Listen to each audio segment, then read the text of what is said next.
All right, hey everybody, welcome back to the channel. It's Rob at Smirking Gun Reviews. We are back with more of The Expanse. So, it's been a few days, and holy moly, oh my gosh.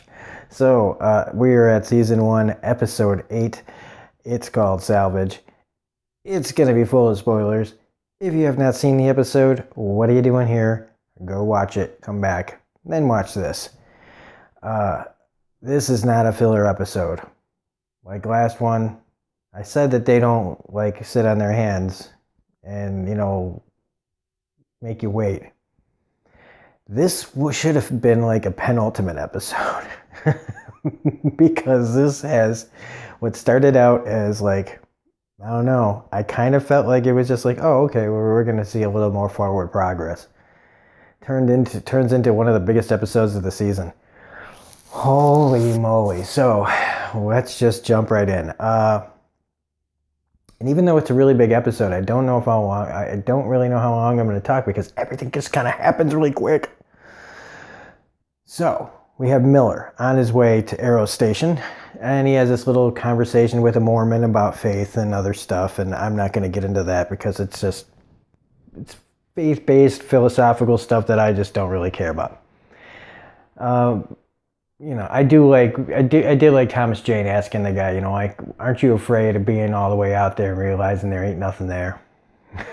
And that you just wasted your time, and then just gets more into faith, and I'm just like, yeah, but if you're out there in the middle, and I'm not going there, because I'm not going to start, I don't want to hear a bunch of comments about faith in my comment section. So, anyway, so Miller's on his way to Arrows.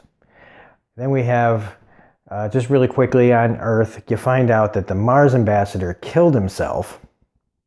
So that's got to give her some pretty bad guilt because of what she did to get the, what she wanted and the information and all this stuff. But then you also find out this is where we get that the Black Ops team on Arrows that's going to take out Holden. So that's how they're going to do it. So things just aren't going well for her down there. First, they're going to take out Holden, and if she finds out the suicide of this guy that, she was her friend, but because of how she did things down the road, he decided to take his own life. So that's that. Then we have our group. Now, first we have Fred Jones, just really quickly, scanning the chip that he got off the dead Martian guy. I find it hard calling them Martians because they're humans, but I guess they've been living out there so long they call themselves Martians. But it's just something I got to get over. So he's scanning this chip, so and then later on he gets, they don't show you, but something up there has got him perplexed, like, oh. But the main crux of this is Holden and the crew finally arrive at the place that Fred sent them. And that's, they find in this rock perfectly, just perfectly parked inside this asteroid. One of the stealth ships that's been flying around blowing the fuck out of everything. So they decide to go aboard it. And the last time they went aboard something, it didn't go too well, and the Canterbury ended up getting blown up. But I'm so glad they did. So they go on this thing, and they start looking around, and suddenly I'm kind of going, wait a minute.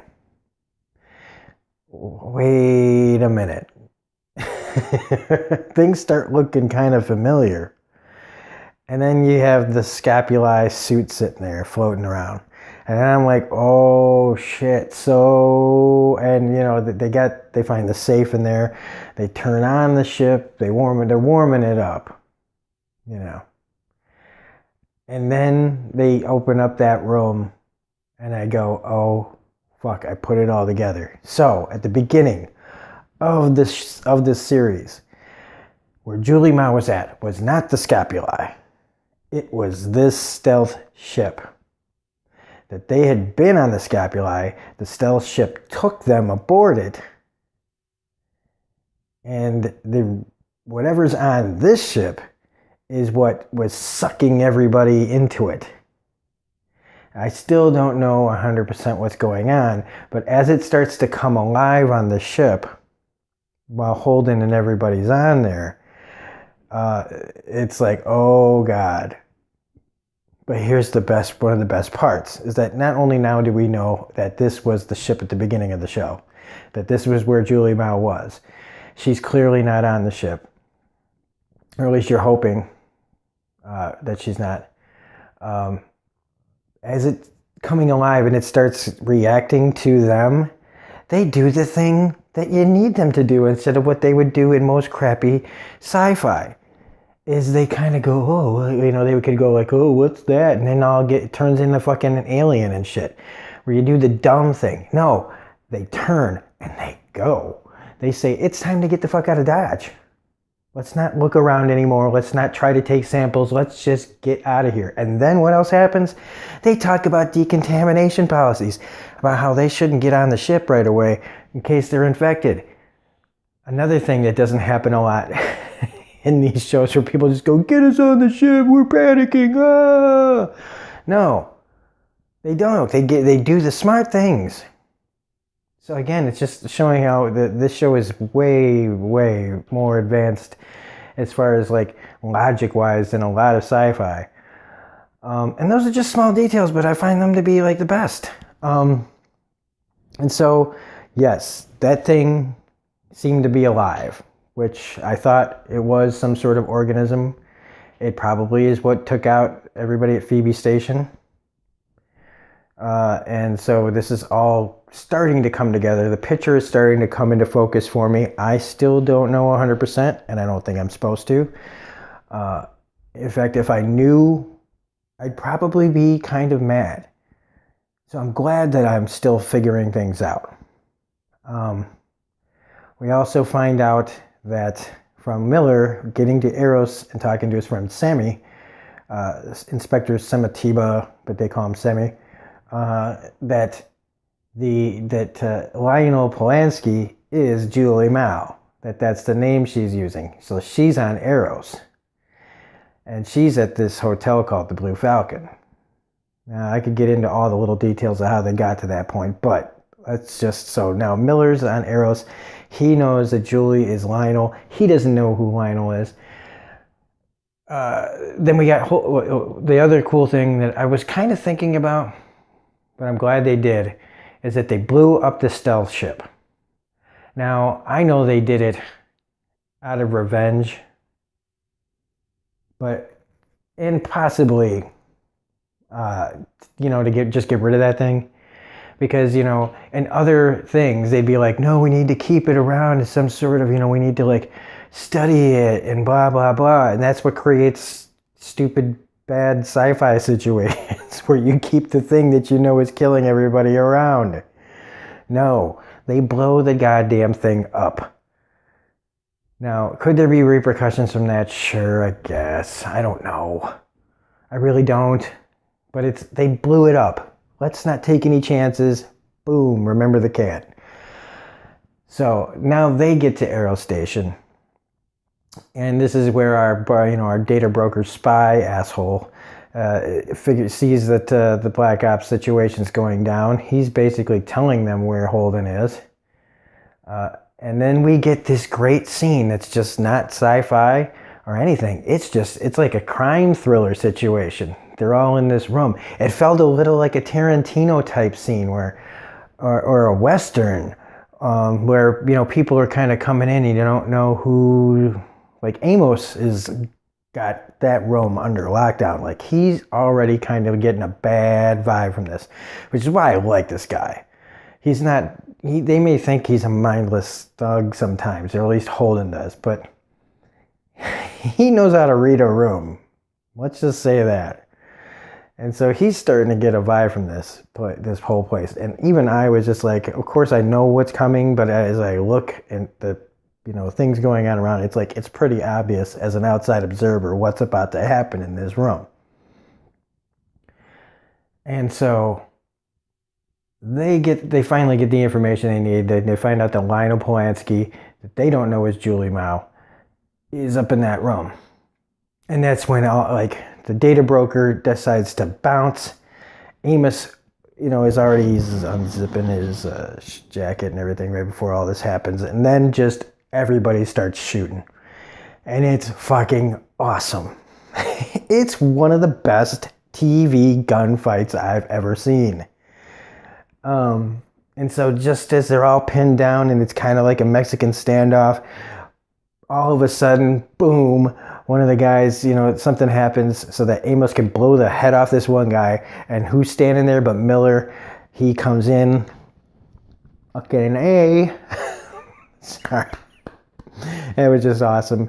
He, boom, takes the gun, blows the one guy away. It's just great. So now we have Miller and Holden and everybody. All roads have led to Arrows where they're grouped up. How long that'll stay a thing? Well, I don't know. All good things don't, usually last. But after a little bit of, if you touch me again, there's going to be another body on the ground. And Amos giving that look like, I kind of like this guy.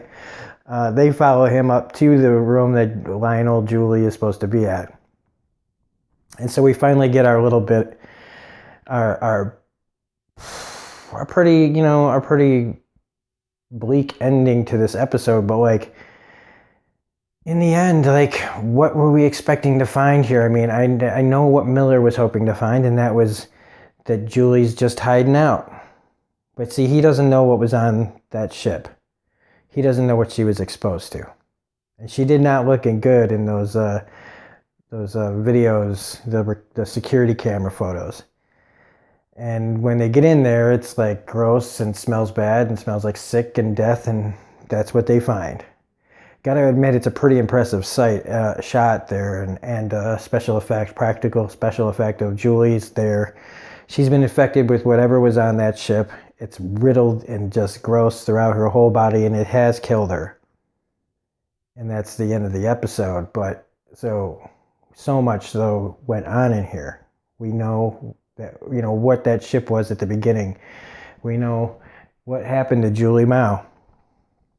And that's why I picked this as my wallpaper for this episode, because I think it's important. I guess this is her end. I mean, look, I usually say that unless there's a body, any chance, but there's a body. So unless she's a clone or something, I think this is the end of Julie's story, but I mean, maybe not her legacy.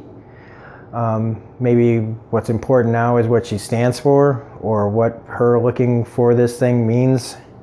What it means to Miller now that he's found his answer. And he's still alive. And again, for how long, I don't know, without her now as a purpose, I gotta stop putting I hate putting a clock on this guy the whole time I'm watching him, but it's pretty sad that that's how her story ends. But I don't know, I guess I don't really know what I was expecting myself. I don't think it was just going to be Julie sitting there with a gun waiting for somebody to come in on her either. So this was fantastic. I cannot wait to do to do the next episode. That'll probably be sometime tomorrow. So anyway, that'll be episode 9. And so that's about it. Oh, incredible. So if you like this video, please hit the like button, comment, share, subscribe, all that jazz. Let's see, anything else? No, I don't think so. So have a great night, and we will see you on the next episode. I gotta get better at these endings sometimes. I get lost. Bye.